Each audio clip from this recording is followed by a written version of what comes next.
And you talked about FCNR deposits. I just wanted to understand how it works compared to oil bonds. Of course, oil bonds were for a longer term. It was issued, and this government criticized oil bonds, and then they said it's not good, and we are repaying it for so long. And then FCNR, of course, is for a shorter period of time, and with this kind of rupee depreciation, do you think it's going to have a similar impact? Not for a longer term, but even at a shorter term, if 95 becomes 100 or 110. So will that have, in a shorter period of time, it's going to have the same kind of impact going ahead? No, I think these two have to be looked at from two different angles. Oil bond, it was a period of pressure, especially during Iraq war time. And therefore, the oil bond had to be issued for the receivables. Most of the companies had receivables from these countries because most of the Indian companies to operate in overseas market for building those nations by way of bilateral contract. Therefore, oil bond at that point of time was issued only from the on their account. Otherwise, external deposit, as it is, look at the largest remittance that India gets from NRIs. Most of the Indians do remit almost about $80 billion of remittance come from overseas. Indians who are sitting overseas. That's true. Therefore, external deposit is actually a one-time opportunity. I would say for people who are residing abroad, India also creating a one-time opportunity. If you look at the last 3-4 occasions, maybe it came one in the Resurgent India bond that we had immediately after the 90 to 98 crisis. Then we had one in 2000. Then we had during the 2013 period, we had one issuance. Though it comes in certain pocket only to stabilize the rupee and also encourage foreign investors who can actually remit more money in terms of saving in their own country. The timing wise is perfect. And the NRIs, any who has been depositing in India can probably invest more. What the RBI is also doing is government is doing actually that currency general assumption. If you look at it, about 3.5% is the general assumption that they make the Indian currency will depreciate.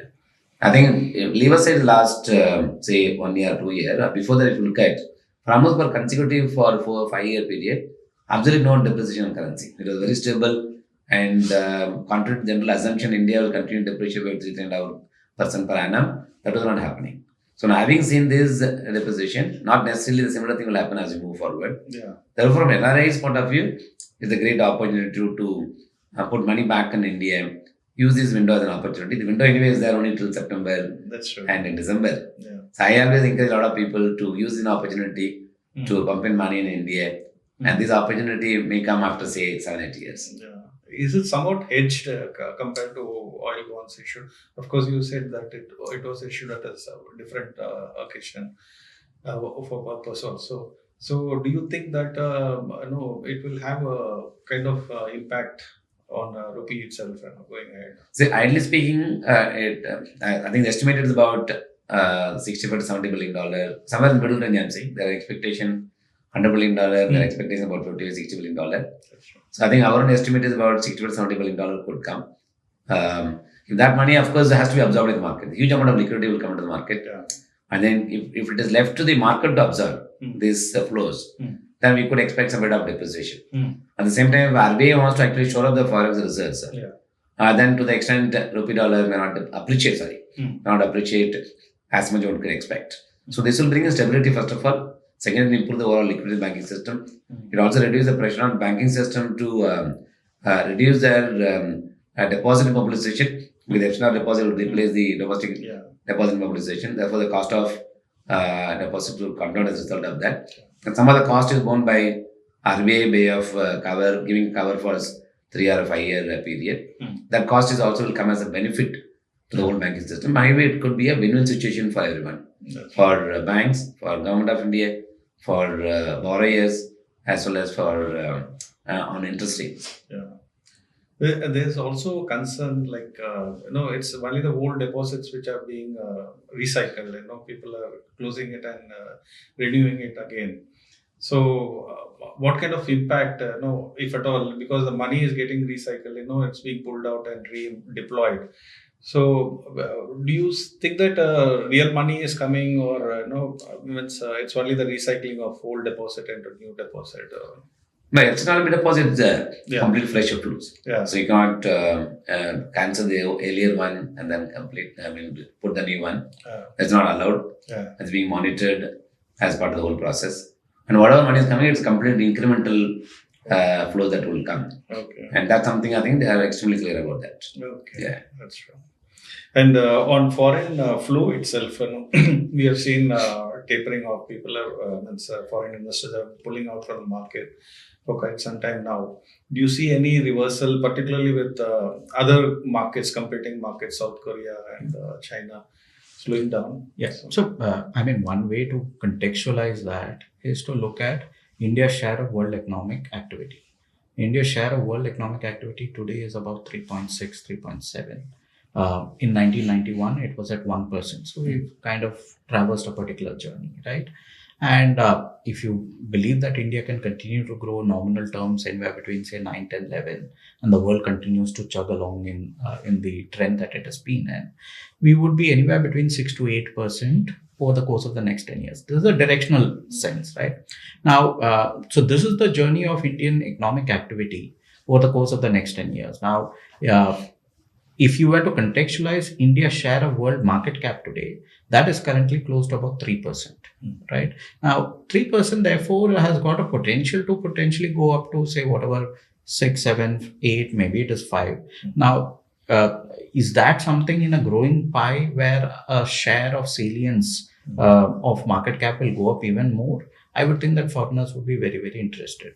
Secondly, the last 2 times we've seen reversal happening. One was during the Ukrainian conflict, wherein foreigners came back. That was again also at 3%. Similarly, even in Feb 25, because of the excesses of valuation, it came down at 3%. So again, 3% is not a Lakshman Rekha ki, it can never get breached. But all I'm trying to say is that from a longer term perspective, there is a lot of value for foreign allocators to kind of look at India very seriously.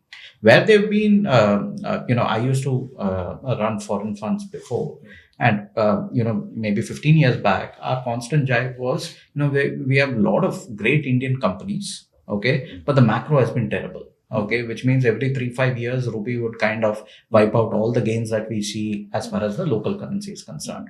And therefore, foreign investor would preferably come in after that rout of the rupee has happened, which is again the case as it stands today. So once you have confidence that the rupee is going to reasonably stabilize, now whether it is at 95, 97, all of that is a function of relative currency movements. We can't just be anchored to one particular number. But once it's clear that that excessive bout of depreciation to attract foreign currency is kind of behind us, that is where I would say is a very strong catalyst for foreigners to come back. It also helps that, a lot of these countries which had seen such strong appreciation kind of, recede a bit. Again, another data point that might be of interest, this year, in the last 12 months, as far as emerging markets is concerned, there have been only about 15% of emerging market constituents that have outperformed MSCI emerging market. Okay, it's been a very narrow rally. If you're present in, say, SK Hynix or Samsung or TSMC, you've kind of made money as an international investor. Okay, now India experienced its own polarization move in 2018. If you remember, back then there were, these handful of companies which we used to call it as the Hritic trade, the HDFC banks, Reliance, ICICI Bank, Infosys, etc., which did all the heavy lifting. That year again, only about 18% of NSE 500 outperformed NSE 500. So these polarized trades don't last long. And we've seen what has happened from 2020 to 2025, where the breadth of the market has been a lot more powerful compared to these heavyweights, right? So something similar is possibly going to happen even in emerging markets. And therefore, we'll stand to be the beneficiary. So in some sense, India is like the mid cap and the small cap in the global scene, right? Today, everything has gone to these giant mega caps, and that is going to again kind of move out of. Now, the tough thing is when it will happen is anybody's guess. But directionally, we would think that foreigners would be far more inclined to come into India than what it was, say, about 6-12 months back. Yeah. And talking of foreign investments, do you think the valuation currently is supporting foreign inflows? Do you see it's still overpriced given the earnings outlook for these companies? I think India is a growth market. People come to India for growth, right? And one of the key drivers of earnings growth is actually the sales growth. That's a far bigger driver of earnings growth. Yeah. And sales growth in some sense is linked to the nominal GDP print. Okay. So if you look at, say, a year and a half back, we had real GDP and nominal GDP broadly at the same level. So while we had high real GDP, our nominal GDP was in single digits. And that doesn't lend itself to very high earnings growth, right? Now we are getting into a zone where possibly nominal GDP terms in rupee terms could be somewhere close to about anywhere between 12.5 to say 13 or 13.5, right? Now, when you start doing that, earnings growth starts coming through. So if you look at it, about 18 months back, among the top 500 companies, the percentage of companies that used to grow at 15% or more used to be about 35-36%, right? Roughly about a third or slightly more than that.